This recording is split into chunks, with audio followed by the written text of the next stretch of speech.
அனைவருக்கும் வணக்கம். நீங்கள் பார்த்துட்ருக்க இந்த வீடியோ காட்சியானது சுவாமி மலையில் முருகப்பெருமானுக்கும் வள்ளி தேவானையுடன் காட்சியளிக்கக்கூடிய இந்த வீடியோவில் முருகப்பெருமானுக்கு ஆராதனை எடுக்கும்போது நடந்த ஒரு காட்சிங்க. இந்த காட்சியில் பார்த்திங்க அப்படின்னா முருகப்பெருமான் உத்தரவு கொடுப்பது போல ஒரு காட்சி பதிவாகி இருக்கிறது.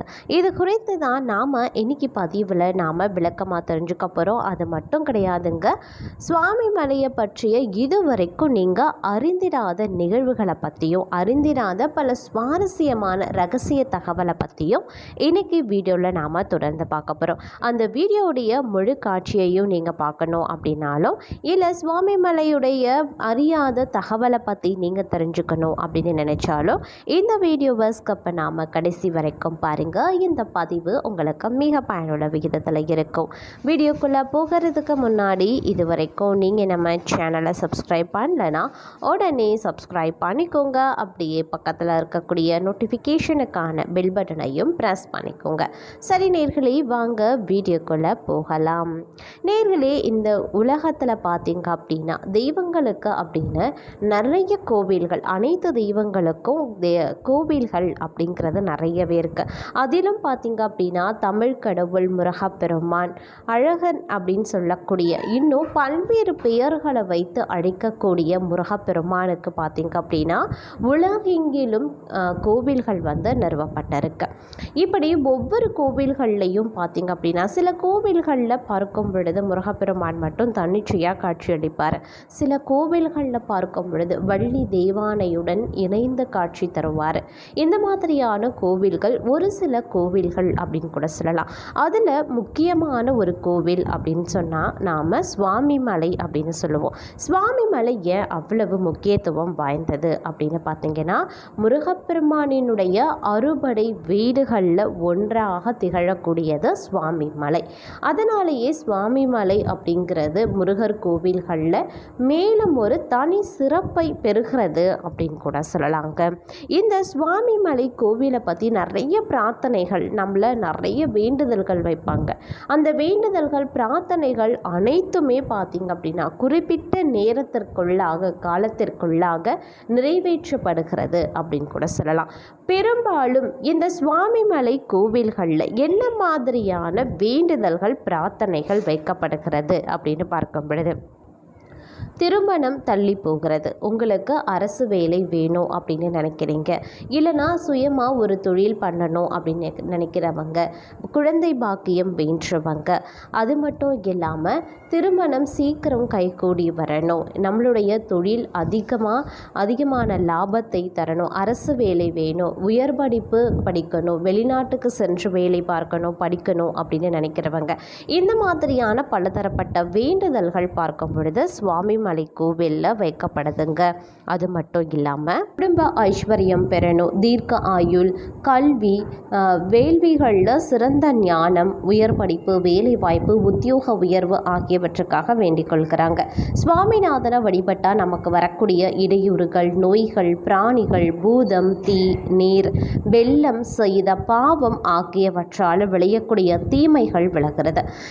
இந்த கோவில்களில் நேர்த்திக்கடனாக நம்ம வேண்டுதல் நிறைவேறியிருக்கு அப்படின்னா என்ன மாதிரியான நேர்த்திக்கடனை செலுத்துகிறாங்க அப்படின்னா மொட்டை போடுறது, சுவாமிக்கு சந்தன காப்பு, பஞ்சாமிர்த அபிஷேகம், பால் அபிஷேகம், அன்னதானம் வழங்குவது, நெய்விளக்கு ஏற்றுவது, பால் குடம் எடுக்கிறது, காவடி எடுக்கிறது, அபிஷேக ஆராதனைகள் ஆகியவை இத்தலத்துக்கு முக்கிய நேர்த்திக்கடன்களாக இருக்குங்க.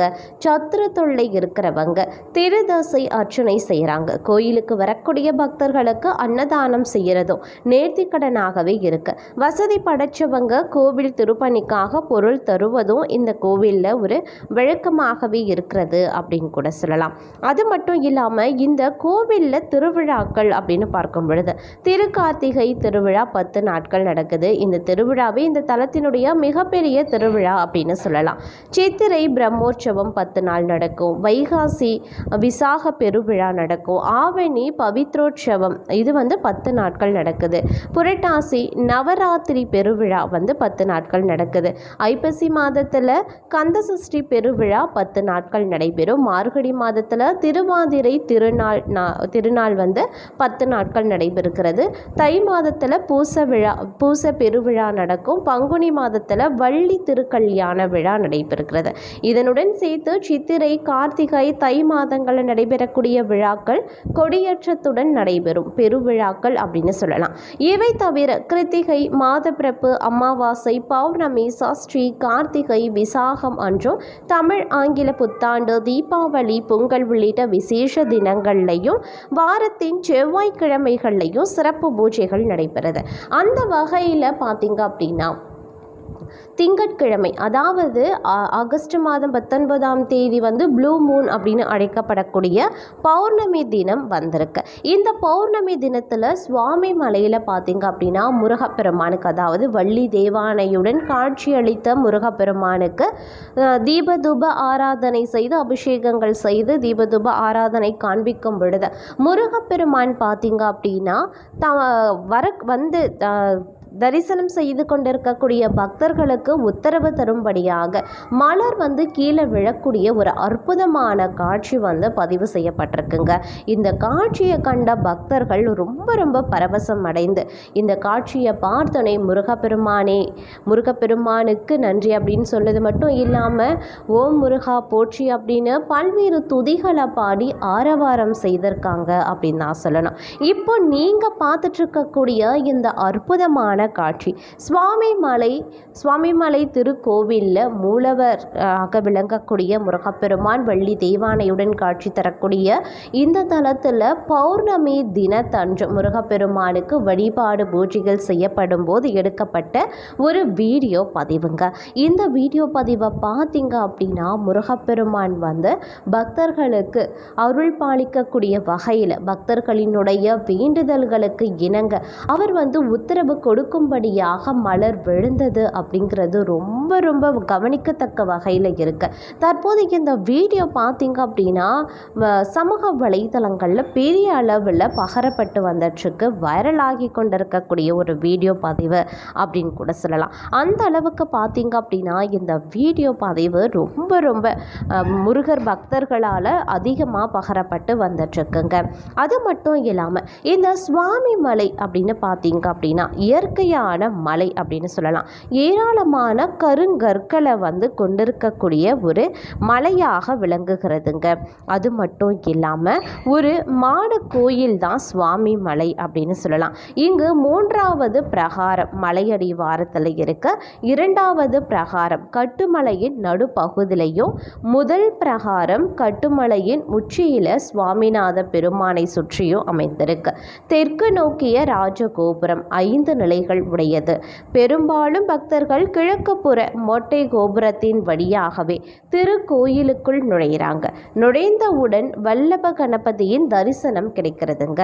மலை கோயிலின் கீழ்த்தளத்தில் மீனாட்சி அம்மன், சுந்தரேஸ்வரர், விநாயகர், சோமஸ்கந்தகர், விஸ்வநாதர், விசாலாட்சி, தட்சணாமூர்த்தி ஆகியோரின் சன்னதிகளும் அமைய பெற்றிருக்கு. சுவாமிநாதனை காண நாம 60 படிகள் மேலே ஏறி செல்ல வேண்டும். 60 தமிழ் வருடங்களின் பெயர்களை தாங்கி நிற்கும் 60 படிகளும் 2 பகுதிகளாக அமைய பெற்றிருக்கு அப்படின்னு நான் சொல்லணும். இந்த கோவிலில் அமைந்திருக்கக்கூடிய 60 படிகளும் தமிழ் வருடங்களின் தேவதைகள் சுவாமியை பிரார்த்தனை செய்து படிகளாக உள்ளதாக ஐதீகமும் இங்கே நிலவி வந்துட்டுருக்குங்க. தமிழ் மற்றும் ஆங்கில புத்தாண்டு நாட்களில் இந்த படிகளுக்கு வஸ்திரம் சாற்றி தேங்காய் பழம் வைத்து பாடல் பாடி பூஜை நடத்தப்படுது. இதற்கு திருப்படி பூஜை அப்படின்னு பெயரும் இருக்குங்க. இந்த தலத்தில் இது மிகவும் விசேஷமான ஒன்றாக பார்க்கப்படுகிறது அப்படின்னு நான் சொல்லணும். அது மட்டும் இல்லாமல் மூலவர் சுவாமிநாதர் 6 அடி உயரத்தில் கையில் தண்டம், தலையில குமிடி, மார்பல பூநூல் ஆகியவற்றுடன் காணப்படுகிறார். முருகன் வலது கரத்தில் தண்டாயுதத்துடன் இடது கையை தொடை மீது வைத்தபடி யோக நிலையில குருவாக நின்ற கோலத்தில் அருள் பாலிக்கிறார். இச்சா சக்தி கிரியாசக்தி, ஞானசக்தி அப்படின்னு 3 சக்திகளும் ஒருங்கே அமைய பெற்ற வஜ்ர வேலுடன் காணப்படுகிறார். கிழக்கு நோக்கி நின்று திருவருள் பாலிக்கும் சுவாமிநாதனுக்கு தங்க கவசம், வைரவேல், தங்க சகஸ்கர நாம மாலை, ரத்தின கிரீடம் போன்ற பல்வேறு அணிகலன்கள் அணிவிக்கப்படுகிறது அப்படின்னு கூட சொல்லலாங்க. அது மட்டும் இல்லாமல் மூலவருக்கு எதிரில் பார்த்தீங்க அப்படின்னா மயிலுக்கு பதிலாக யானை வாகனம் இருக்கு. இது இந்திரன் காணிக்கையாக வழங்கிய ஐராவதம் அப்படின்னு சொல்லப்படுது. நெல்லி மரம் சுவாமி மலையினுடைய தல விருட்சமாக இருக்கு. நெல்லி மரத்தை வடமொழியில் தாத்ரி அப்படின்னு சொல்லுவாங்க. அதனால சுவாமி மலையை தாத்ரிகிரி அப்படின்னு குறிப்பிடுறாங்க. மேலும் சிவகிரி, குருவெற்பு, குருமலை, சுவாமி சைலம் போன்ற பெயர்களும் இருக்குங்க. வடமொழியில் சுவாமிநாதன், ஞானஸ்கந்தன் அப்படின்னு போற்றுறாங்க.